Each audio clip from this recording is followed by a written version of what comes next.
The evacuation of San Luis Rey Downs was orderly at first. Trainers at the 500-stall facility for racehorses in northern San Diego County led thoroughbreds from the stables into trailers or onto a nearby racetrack. As the Lilac fire raced closer, choking the paddocks with smoke and setting palm trees ablaze, the horses began to panic. By the time the barn roofs caught fire, the 1,000-pound animals were stampeding. It just started coming so fast that we couldn't stay with it, trainer Linda Thrash said. Eventually, we just had to turn them loose. There was not time to do anything else. Some horses refused to leave their burning stables. Some got out only to run back in. Some made it to safety on the track, only to collapse and die. Human life has been remarkably preserved in the Southern California wildfires this week, with authorities confirming a single fatality. But for horses, animals born and bred to run, the death toll has been staggering.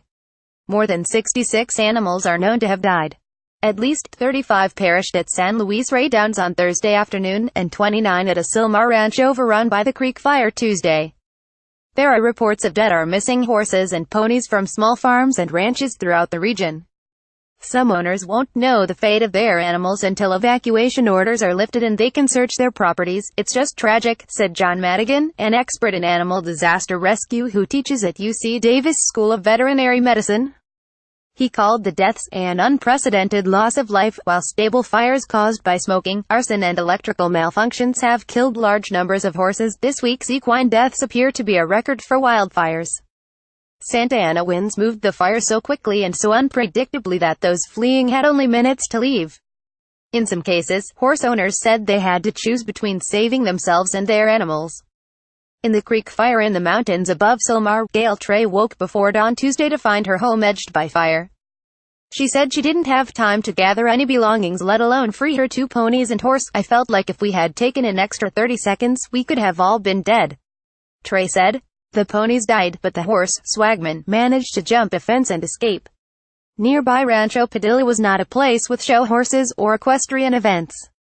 Jamie Padilla, whose family owns the ranch, said it was never meant to be a luxurious place, but one where people could just escape. In the arena, they would hold Mexican rodeos known as charreadas. This Sunday, they had planned to host an event for the Virgin de Guadalupe. As walls of flame approached on Tuesday, Padilla family members said, a fire crew ordered them to flee immediately.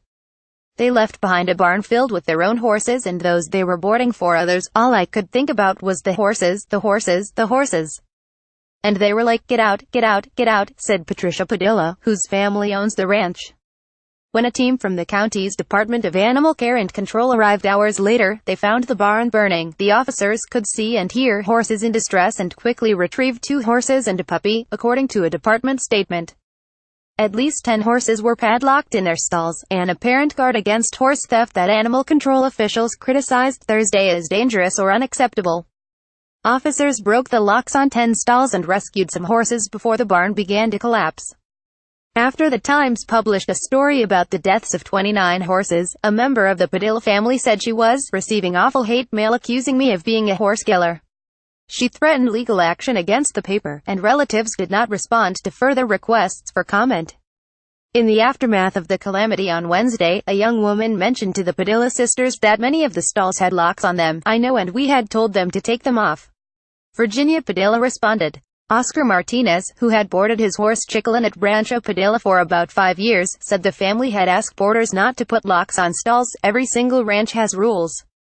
If you rent and have a horse over there, when you rent they tell you not to lock the corral, he said. I don't know why they locked the horses in. About 3 miles down from Rancho Padilla on Little Tujunga Canyon Road, several hundred horses were safely evacuated from Middle Ranch, a so-called show barn where horse owners work with trainers. As soon as news came about the fire, all the trainers, who have haulers or rigs, were called to load up the horses and evacuate them. The fire burned all around Middle Ranch and caused some damage, but all of the horses were already out by then, said Office Assistant Karen Rice. The fire started up by Rancho Padilla, so they probably didn't have time. Rice said, when it starts on top of you and you wake up and you have to get out with your life, that's about all you have time to think of. I don't know what happened really, Capt. Lucas Spellman of the California Department of Forestry and Fire Protection said firefighters were upset by the loss of life at the ranch. All of us love animals and hate seeing that type of things. Especially firefighters, the way we feel about everything surviving. For us, 0% is acceptable, so we go at everything 110% to make sure that every viable life can be saved, including animals, Spellman said. At the San Luis Rey Downs, the thoroughbred facility in Bonsal, some surviving horses were moved to the Del Mar Fairgrounds. Officials expected that some 800 horses evacuated in the fires will be stabled there. Many owners and trainers were struggling with memories of the chaotic afternoon that left so many prized horses dead. It went from 1 minute being, "Yeah, we're going to be okay," to, "Oh my God, what are we going to do?" said trainer Doug O'Neill, repeating the words of his chief assistant Leandro Mora, who was there when the fire hit.